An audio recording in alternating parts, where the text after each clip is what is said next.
자, 피디님, 어떤 남자 이분이 최종 선택을 해서 만났을 것 같아요? 첫 번째 남자분이 조금 더 높은 것 같고 첫 번째 남자분이 스펙은 좋았지만 의외로 두 번째 남자분과 이 여자분은 지금 교제 중이십니다. 두 번째 남자분을 선택한 이유가 일단 이 점이 너무 잘 맞았고요.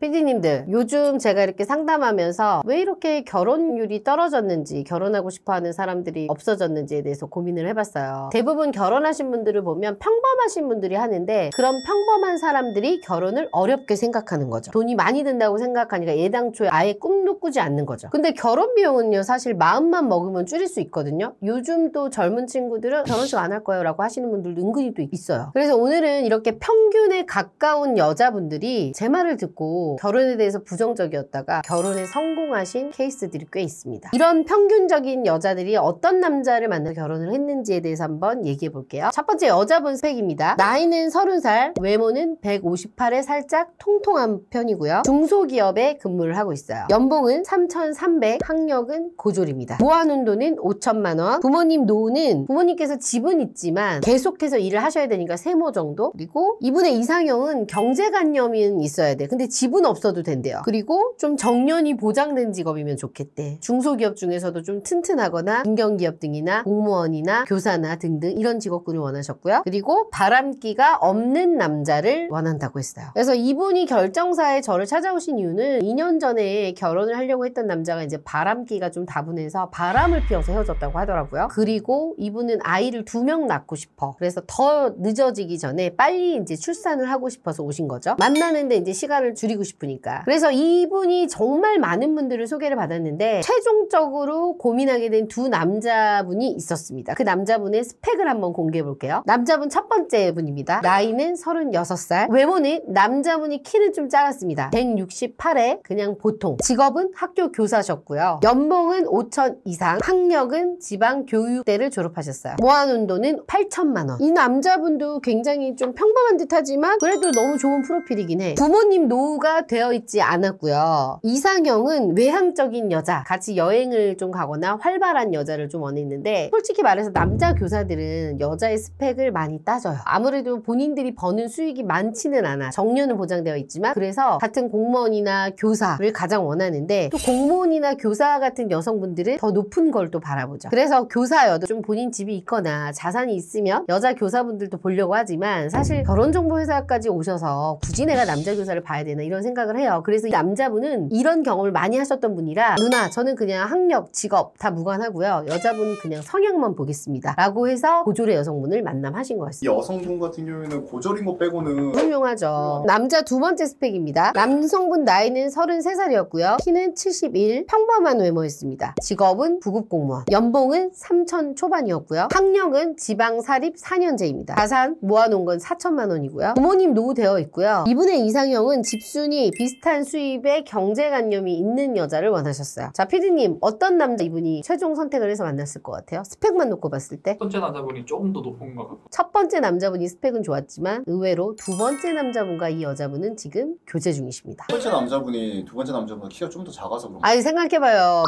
168이나 171이나 비율의 문제지 비슷하잖아요. 그거는 전혀 문제가 되지 않았고요. 두 번째 남자분을 선택한 이유가 첫 번째는 둘 다 경제관념이 비슷했어. 둘이 다 짠순이 짠돌이었고 모으는 걸 너무 좋아했기 때문에 일단 이 점이 너무 잘 맞았고요. 그 다음 두 번째 비슷한 성향. 집돌이 집순이. 두 분 다 집에 있는 걸 너무 좋아하다 보니까 데이트 비용이 거의 들지 않았더라고요. 그것도 둘 다 너무 마음에 들었고요. 근데 첫 번째 남자는 너무 외향적이야. 그래서 여자랑 만나면 여행도 가야 되고 뭐도 해야 되고 밖으로 돌아다니는 걸 너무 좋아했는데 이게 안 맞았다고 하더라고. 그러니까 이것도 되게 중요해요. 너무 똑같은 사람보다 반대적인 사람이 더 끌린다고 하지 않나요? 연애할 때는 그럴 수는 있는데 이제 결혼 상대를 생각하다 보니까 평생 살아야 되잖아. 그럼 이게 맞아야지. 나는 이제 주말에 쉬고 싶은데 남자가 자꾸 나가자 그러면 이것도 또 피곤하거든요. 그러다가 이제 여자분이 어느 순간 안 나가면 남자 혼자 나갈 거고 그러다 보면 이제 어떻게 돼? 점점점 멀어지지 않겠어요? 둘 다 취미나 이게 비슷해야 오래 간단 말이야, 부부도. 그랬을 때면 항상 같이 다니시는 거예요? 저는 항상 집에 있어요, 같이. 건강하게 잡아놓은 거 아니에요? 아니야, 왜 그래? 세 번째는 자녀 계획이 일치했습니다. 여자분도 아이를 2명 갖고 싶어 했는데 첫 번째 남자분은 사실 아이 없어도 된다 그랬거든. 돈 많이 드니까 아이는 없어도 돼요 라고 했던 분이고, 보통 남자분들은 결혼증 사고 오면은 딩크는 거의 없다고 하지 않았어요? 한 10분 중에 요새는 한두 분 정도 있기는 한데 그 중에 한 분이 이제 첫 번째 분이었고요. 근데 두 번째 남성분은 나는 진짜 힘 닿는 데까지 여자가 날 수 있으면 낳고 싶다. 그래서 아이 욕심이 좀 많아서 최대 3명도 낳고 싶다라고 했던 게 이제 이 여자분이 정말 마음에 들었던 이유 중에 하나였죠. 이 두 분은 잘 만나고 있는 건데 금전적인 현실적으로 따지는 게 그럴 수밖에 없을 것 같은데 그럼에도 불구하고 이 남자가 이 여자를 선택한 이유가 뭐예요? 이제 결혼 준비를 하다 보면 다 그런 건 아니지만 남성분들이 오셔서 이제 그런 얘기, 여자가 저 그러지 않더니 결혼할 때 되니까 거기 경기도 아파트 말고 강남권 가면 안 되냐 이렇게 해서 무리한 요구들을 한다고 하는데, 이 여자분 역시도 이 남자분한테 무리한 요구를 하지 않았어요. 그냥 작은 집이라도 모아서 같이 하나하나 꾸려가는 재미가 있다. 좀 보기 드문 여자긴 하죠. 그래서 나는 이런 삶을 좀 좋아한다. 우리 둘이 같이 일어나가자. 이 마인드가 이 남자를 사로잡은 거죠. 그리고 이 여자분이 메타인지가 굉장히 잘 된 게 뭐냐면 30대에 솔직히 대한민국에서 집을 본인 힘으로 가지고 있는 사람 몇 명이나 돼요. 진짜 없어요. 근데 이 여자분은 그 객관화가 너무 잘 돼 있었던 거지. 당연한 거다 남자가 집 없는 것. 그러니 우리 둘이 벌어서 그냥 우리가 사자 나중에. 이제 이런 마인드가 딱 맞은 거죠. 멋있죠. 이런 멋있는 여자들도 있답니다. 그리고 이제 이 남자분이 공무원이잖아. 공무원 집단에 있다 보면 본인보다 스펙을 더 높게 원하는 여성분들을 많이 봤다고 해요. 근데 이 여자분은 어때요? 객관화가 딱 돼 있으면서 정반대지. 그러니까 이 여자가 너무 매력적이었던 거죠. 이미 그냥 여기서 끝난 거야. 결심한 거야, 결혼은.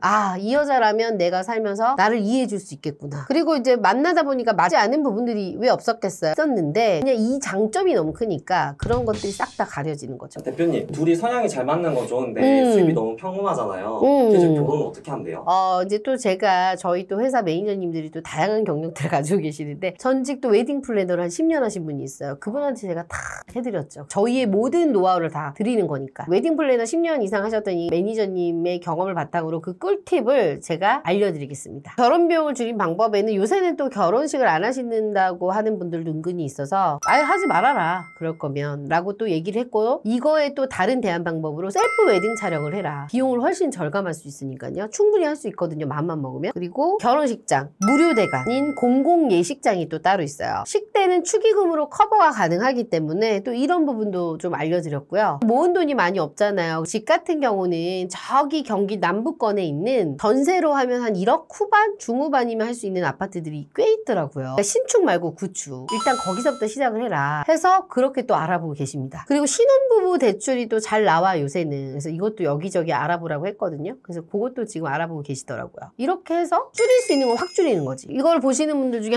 이렇게 결혼할 바에 안 할 거야. 어떻게 이렇게 살아라고 하시는 분들도 있지만, 실질적으로 이렇게 결혼을 해서 잘 사시는 분들이 정말 많고요. 그 일부에서 막 호화롭게 결혼식 하는 거는 진짜 일부의 얘기인 것 뿐이고요. 결혼식 하는 잠깐에 드는 비용에 너무 치중하지 말고요. 이렇게 합리적으로 결혼을 해가지고 어떻게 살아야 되는지 계획을 세워보면 결혼은 충분히 할만해요. 이렇게 한다고 하면. 단 이제 이거에 응해줄 수 있는 여자인지 남자인지 이제 그것만 체크하면 되는 거죠. 그래서 저는 결코 결혼이 어렵다고 생각하지 않아요. 그래서 여러분들이 결혼 비용을 이렇게 높게 책정하는 건 뭐냐면 완전한 상태에서 결혼을 고집하기 때문이야. 모든 게 완벽한 상황. 근데 완벽한 상황에서 결혼하는 사람 몇 명이나 돼? 거의 없어요. 그래서 내가 돈을 못 벌어서 잘나지 못해서 난 결혼하기 힘들다, 어렵다라고 생각하시는 분들은 이 영상이 좀 참고가 되셨으면 좋겠어요.